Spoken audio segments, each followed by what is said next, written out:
प्रणाम और हार्दिक अभिनंदन। आप देख रहे हैं गीतों के बोल बड़े अनमोल और चैनल है विश्व शांति दर्शन, जिसकी संकल्पना की है काशी विश्वनाथ कॉरिडोर को नॉलेज कॉरिडोर की उपाधि देने वाले, स्वरूप देने वाले वर्ल्ड पीस डोम के रचयिता विश्वधर्मी प्रोफेसर डॉक्टर विश्वनाथ कराड़। पिछली बार मैंने आपसे साहिर लुधियानवी की खूबसूरत और विचारोत्तेजक शायरी तथा उनके अपने और उनसे जुड़े लोगों की भावनाओं को आपके सम्मुख रखा था। साथ ही साथ साहिर के लिखे गीत जियो तो ऐसे जियो जैसे सब तुम्हारा है, इसके अध्यात्म पे चर्चा भी शुरू की थी, जिसमें डॉक्टर सुनील देवधर और सौम्या उपाध्याय ने भाग लिया था। गीत को एपिसोड के लिए गाया था ज्ञानेश पेंढारकर जी ने। आज उसी चर्चा को आगे बढ़ाते हैं और ढूंढते हैं बाकी के गीत में छिपा हुआ अध्यात्म। आप देख रहे हैं अपना फेवरेट प्रोग्राम गीतों के बोल बड़े अनमोल।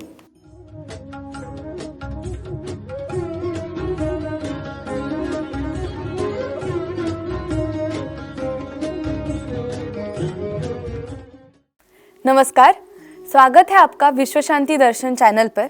आप देख रहे हैं गीतों के बोल बड़े अनमोल। जिंदगी में मुश्किलें आती है, that is a part of life, लेकिन उन मुश्किलों से हंसकर निकलना, that's the art of life. हमारा आज का गीत इसी आर्ट ऑफ लाइफ की खूबसूरती को दिखाता है। गीत है जियो तो ऐसे जियो। ये गीत मूवी बहू बेटी से है, जो 1965 में रिलीज हुई थी, और इसके गीतकार है साहिर लुधियानवी। हमारे साथ आज मौजूद है डॉक्टर सुनील देवधर जी। नमस्ते सुनील जी। नमस्कार सौम्या जी।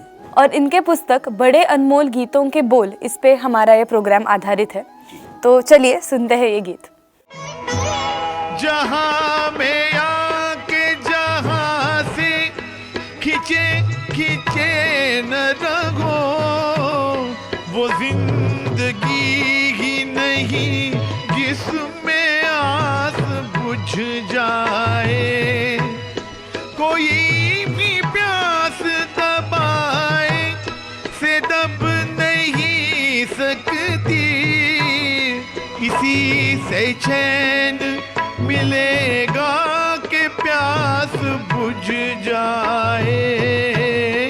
इसी से चैन मिलेगा कि प्यास बुझ जाए। ये कह के मुड़ता हुआ जिंदगी का धारा है, जियो तो ऐसे जियो जैसे सब तुम्हारा है, जियो तो ऐसे जियो। सुनील जी, जब गीतकार कहते हैं कि जिंदगी में आस बुझ जाए तो उस जिंदगी का कोई मकसद नहीं है जी, इसमें गीतकार एग्जैक्टली कहना क्या चाहते हैं? सौम्या जी, ये जो गीत हैं सारे, अगर इनको हम गौर से सुने और उन पर विचार करें तो हमें अपने आप कुछ जवाब मिल जाते हैं। पाश की एक कविता है, सबसे खतरनाक होता है मुर्दा शांति से मर जाना। सबसे खतरनाक होता है मुर्दा शांति से मर जाना, तड़प का न होना, सब कुछ सहन कर जाना। अगर आप सब कुछ सहन कर जाते हैं बिना कुछ किए, तो फिर आपकी उसमें आस भी और प्यास भी सब बुझती है। और इसीलिए एक कविता है, क्योंकि अगर आप बुझे हुए हैं नहीं हैं तो कोई मतलब नहीं है। तो एक कविता है जिसमें वो कहते हैं कि मरने के बाद आदमी कुछ नहीं सोचता, मरने के बाद आदमी कुछ नहीं बोलता। समझ रही हैं ना आप? जी। मरने के बाद आदमी कुछ नहीं सोचता, मरने के बाद आदमी कुछ नहीं बोलता, न कुछ बोलने और न कुछ सोचने से आदमी मर जाता है। यानी बात वही है कि जब तक आप में एक उम्मीद है, आप में सोचने की शक्ति है, तब तक ही आप अपने लिए कुछ फैसले ले सकते हो, अपने लिए कुछ निर्णय कर सकते हो। और जहाँ तक प्यास की बात है, तो प्यास के भी कई स्तर होते हैं। और ये जो दो शब्द है ना, भूख और प्यास, तो इनका सीधा अर्थ तो ठीक है, भूख का भोजन से हो सकता है और प्यास का पानी से हो सकता है। लेकिन एक बात यह है कि ये भूख जो है वो सिर्फ भोजन की नहीं हो सकती। कविता या शायरी में या जीवन के लिए इस भूख को बहुत अर्थों में प्रयोग किया गया है ना। मराठी की एक कविता है, पाखरांना तमान दाण्याची वेळ आहे मजेत गाण्याची। तो इस तमा का आप अर्थ लगा लो, भूख लगा लो, इस तमा का अर्थ आप चाह लगा लो। एक तरह की भूख आदमी के अंदर होती है, किसी को धन की लालसा होती है, किसी को दूसरी तरह की भूख होती है, किसी को पैसे की भूख होती है। तो आपने जो प्यास की बात कही है, तो प्यास को कहते हैं तशनगी। तो नूर लखनवी यानी कि कृष्ण बिहारी नूर ने बहुत खूबसूरत बात इस प्यास को लेकर कही है कि उसके स्तर कितने हो सकते हैं। तो कहते हैं कि तशनगी के भी मय्यार हैं क्या क्या, यानी कभी दरिया नहीं काफी, कभी कतरा है बहुत। यानी कभी तो एक बूंद आपकी प्यास बुझा सकती है, और कभी तो पूरी नदियां भी आप पी जाएं तो शायद आपकी प्यास न बुझे। और ये वही इशारा है कि आपकी लालसा कितनी है। थैंक यू सुनील जी। अब हम सुनते हैं आगे की पंक्तियां। ये आसमां, ये ज़मीं, ये फिज़ा, ये नज़ारे,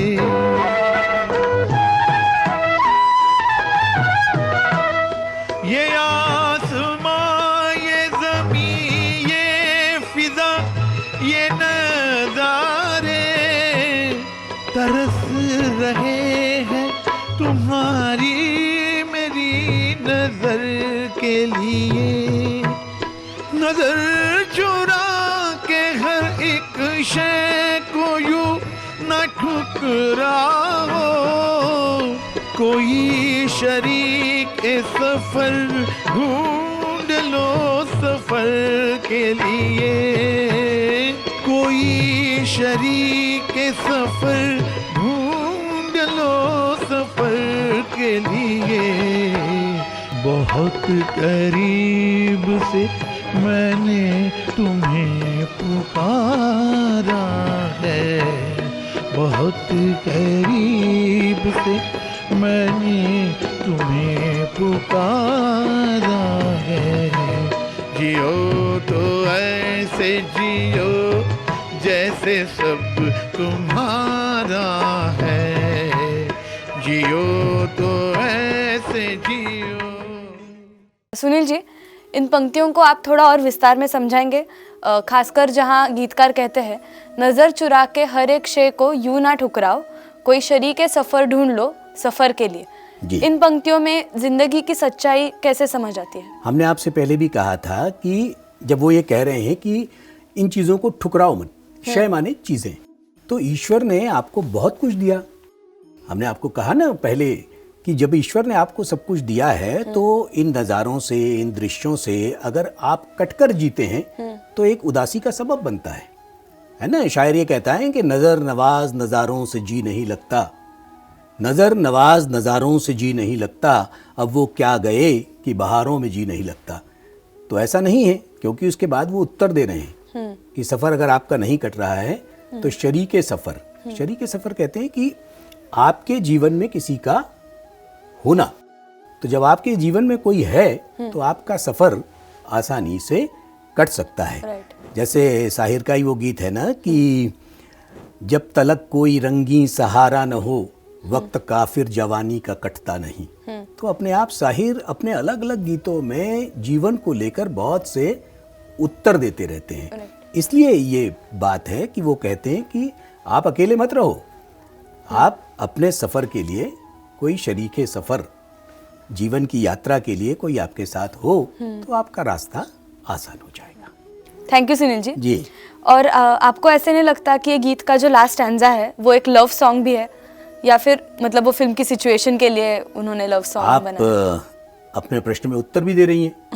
फिल्म की सिचुएशन के लिए ही ये गीत लिखे जाते हैं, लेकिन जैसा हमने पहले ही कहा कि साहिर की ये खासियत है कि अपने प्रेम गीतों में भी वे जीवन के कुछ ऐसे तत्व, कुछ ऐसी फिलॉसफी पिरो देते हैं जो आपको अलग ढंग का सोचने पर मजबूर भी करता है। राइट जी। Thank you Sunil ji. जी। गीतकार बिल्कुल सही है ये कहने में कि जियो तो ऐसे जियो जैसे सारा जहां तुम्हारा है, और मरो तो ऐसे जैसे तुम्हारा कुछ भी नहीं। तो देखते रहिए विश्व शांति दर्शन चैनल और गीतों के बोल बड़े अनमोल। Welcome back. उम्मीद है आपको साहिर के गीत पर हुई चर्चा पसंद आई होगी। साहिर की शायरी गहरी और बेजोड़ थी और उन्होंने राजनीति, रोमांस और मजदूर वर्ग सहित कई विषयों पर लिखा था। आज़ादी के बाद सभी हिंदी सिनेमा से जुड़े लोग अपनी अपनी तरह से राष्ट्र निर्माण में सहयोग दे रहे थे। जुल्म और शोषण के खिलाफ आवाज़ उठाने की साहिर की मानसिकता ने उन्हें उस दौर का क्रांतिकारी शायर भी बना दिया था। ऐसे में उनका साथ म्यूजिक कंपोजर खयाम ने भी दिया। ये बात है सन 1958 की। रमेश सहगल फिल्म बना रहे थे फिर सुबह होगी, जो कि दोस्तोयेव्स्की के नॉवल उपन्यास क्राइम और पनिशमेंट पर आधारित थी। साहिर को फिल्म के गीत लिखने के लिए आमंत्रित किया था। हीरो थे राज कपूर और जिनके फेवरेट कंपोजर थे या हुआ करते थे उस दौर में शंकर जयकिशन। लेकिन साहिर की शर्त थी कि कंपोजर वो होना चाहिए जिसने कहानी को पढ़ा हो, उसे आत्मसात किया हो और बेहतर महसूस किया हो, और इसके लिए उन्हें खयाम ही उपयुक्त लगे, वही बेहतर थे। सुनते हैं आगे की कहानी खयाम जी की जुबानी। कहने ऐसा संगीतकार चाहिए कि जिसने क्राइम एंड पनिशमेंट को पढ़ा हो और समझा हो। देखिए, दो जुमले हैं, पढ़ा हो और समझा हो। कहले हाँ, तो कहते ऐसा कौन है? कहने लगे वो तो एक ही है। कहते वो कौन है? कहले वो खयाम। कहने लगे भाई मुझे तो कोई एतराज़ नहीं, लेकिन खयाम साहब और आप राज कपूर साहब को सुना दें। अगर वो आगे सुनकर अगर वो एग्री कर लें तो पॉसिबल है, अदरवाइज तो मेरे तो म्यूजिक डायरेक्टर सेट है शंकर जयकिशन साहब। तो साहिर साहब ने कहा तो भाई खयाम पंजाबी टोन में इम्तहान देवेगा? मैंने कहा यस ठीक है। तो साहिर साहब ने वो नज़म लिखी, वो सुबह कभी तो आएगी। इन काली सदियों के सर से जब रात का आंचल ढलकेगा, जब दुख के बादल पिघलेंगे, जब सुख का सागर छलकेगा, जब अंबर झूम के नाचेगा, जब धरती नगमे गाएगी, वो सुबह कभी तो आएगी। राज साहब, रमेश सहगल साहब तशरीफ़ फरमा है। तो मैंने पहली धुन सुनाई, वो सुबह कभी तो आएगी। उनके बाद राज जी कहने खयाम साहब ये 5 की 5 धुनें बहुत आउटस्टैंडिंग हैं। जिस सुबह के अमृत की धुन में हम जहर के प्याले पीते हैं, इन भूखी प्यासी रूहों पर एक दिन तो करम फरमाएगी, वो सुबह कभी तो आएगी। वैसे भी अपने गीतों के माध्यम से अपनी आवाज़ उठाना, आवाम को जगाए रखना साहिर की फितरत बन चुकी थी। जुल्म फिर जुल्म है, बढ़ता है तो मिट जाता है, खून फिर खून है, टपकेगा तो जम जाएगा, साजिशें लाख उड़ाती रहें जुल्मत की नकाब, लेके हर बूंद निकलती है हथेली पे चरा। खून दीवाना है, दामन पे लपक सकता है, शोलाए तुंड है, खिरमन पे लपक सकता है। तुमने जिस खून को मख्तल में दबाना चाहा, आज वो कूचाओ बाजार में आ निकला। 1959 में B.R. चोपड़ा ने फिल्म धूल का फूल बनाई, जिसके गीत साहिर ने लिखे। तू हिंदू बनेगा न मुसलमान बनेगा, इंसान की औलाद है इंसान बनेगा। ये क्रांतिकारी शब्द जो याद दिलाते हैं कि हिंदू मुस्लिम होने से पहले हम इंसान हैं, आज भी उतने ही प्रासंगिक हैं जितने कि 1959 में थे। क्योंकि हम आज भी ऐसे युग में रहते हैं या जी रहे हैं जहां सांप्रदायिक संघर्ष रोजमर्रा की वास्तविकता बनी हुई है और राजनेता अपने राजनीतिक उद्देश्यों को पूरा करने के लिए हिंदू और मुसलमानों के बीच में विभाजन को बढ़ावा देते हैं। साहिर वो कवि और लेखक थे जिन्होंने महान संघर्ष के दौर का अनुभव किया था, महसूस किया था, जिन्होंने स्थानीय और विदेशी दोनों फासीवादी ताकतों के खिलाफ पुरजोर लिखा। उनका लेखन एक बेहतर भारत, एक बेहतर समाज की आशा को जगाता है। साहिर स्वतंत्रता के परिणाम से बहुत खुश नहीं थे। उनका मानना था कि विभाजन के साथ धार्मिक आधार पर विभाजन और बढ़ गया है। जैसा कि शायर फैज अहमद फैज ने एक बार कहा भी था, एंड आई कोट हिम, ये वो शहर तो नहीं जिसकी हमें उम्मीद थी, यानी ये वो सुबह नहीं हुई जो हम चाहते थे। बेहतर कल की आकांक्षा में साहिर का आत्मविश्वास पहले ब्रिटिश फांसीवादी ताकतों और फिर वर्ग, जाति और सांप्रदायिक ताकतों के खिलाफ सामूहिक संघर्ष से उत्पन्न हुआ था। 1970 के दशक तक किसी भी फिल्म का मुख्य नायक मजदूर वर्ग से होता था। रिक्शा चालक हो सकता था, तांगा चालक, शिक्षक, बेरोजगार युवक, एक सरकारी क्लर्क, छात्र, किसान और मिल मजदूर। ये नायक या तो गरीब या मध्यम वर्ग से आते थे। क्या मिलिए ऐसे लोगों से जिनकी फितरत छुपी रहे, नकली चेहरा सामने आए, असली सूरज छुपी रहे। इसी बात को जो आपने अभी देखा, किसी ने बहुत खूब कहा है कि हर आदमी में होते हैं 10-20 आदमी, जिसको भी देखना हो कई बार देखना। साहिर ने रिक्शा चालक, बेरोजगार युवा, क्लर्क आदि की आकांक्षाओं को 1957 की फिल्म प्यासा, गुरदत्त की जो थी, उसके सदाबहार गीत ये महल, ये तख्तों, ये ताजों की दुनिया में खूब अच्छी तरह से व्यक्त किया है, जो एक खूबसूरत कल की उम्मीदों से भरा हुआ है। हालांकि उस गीत में भौतिकवाद के खतरों के खिलाफ बोलते हुए ये भी लिखा है, एंड आई कोट, ये दुनिया अगर मिल भी जाए तो क्या है, जिसका अर्थ है अगर मुझे पूरी दुनिया मिल भी जाती है तो क्या फर्क पड़ता है, जब लाखों लोग गरीबी के क्रूर बोझ तले संघर्ष कर रहे थे।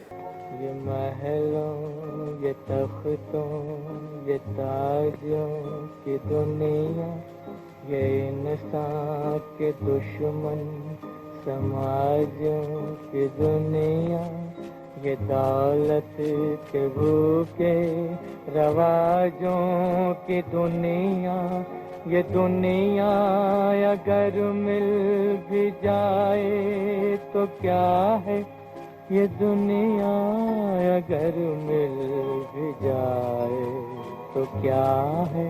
अपने समकालीनों के बीच भी साहिर अपने लेखन की स्पष्टता और प्रत्यक्षता के लिए खूब प्रतिष्ठित थे। वैजंती माला और सुनील दत्त अभिनीत 1958 की फिल्म साधना में महिलाओं के सामाजिक दमन पर अपना दर्द व्यक्त करते हुए साहिर ने यह गीत लिखा। औरत ने जन्म दिया मर्दों को, मर्दों ने उसे बाजार दिया, जब जी चाहा नस्ला कुचला, जब जी चाहा धुतकार दिया, औरत ने जन्म दिया मर्दों को। साहिर के पहले और बाद में लोगों ने राजनीतिक गीत लिखे हैं, लेकिन आपको साहिर की लिखी पंक्तियों में इन बिटवीन द लाइंस पढ़ना होगा। जी हाँ, और अंतर्निहित विषय की पहचान करनी होगी, तभी आप साहिर को समझ पाएंगे। वैसे भी साहिर का लेखन बहुत ही सूक्ष्म है और यही कारण है कि वो अपने साथियों के बीच अकेले खड़े हैं। वो एक सीधा साधा विचार उठाएंगे और आप एक पाठक के रूप में तुरंत ही सब टेक्स्ट को समझ जाएंगे, पढ़ लेंगे क्या है। साहिर का काम स्पष्टवादी और अत्यधिक गहरा है और यही कारण है कि वो अद्वित हैं। आजकल किसी को वो टोकता नहीं, चाहे कुछ भी कीजिए रोकता नहीं, हो रही है लूट मार, फट रहे हैं बम, आसमां पे है खुदा और जमीन पे हम, आजकल वो इस तरफ देखता है तुम, आसमां पे है खुदा और जमीन पे हम। आज आप इस तरह के गीत लेखन के बारे में सोच भी नहीं सकते जिसमें कहा गया हो कि यह भगवान किस काम का है, जब उसे आम आदमी के मुद्दों की परवाह भी नहीं। एक बार मीडिया के साथ अपनी बातचीत के दौरान साहिर ने कहा था कि उनका लेखन उनके अनुभवों का परिणाम है और यही कारण है कि वो ऐसा लिख पाते हैं। दरअसल एक इंटरव्यू में किसी ने उनसे यह भी पूछा, क्या इन अनुभवों के बारे में लिखने के लिए आपको कम्युनिस्ट होने की जरूरत है?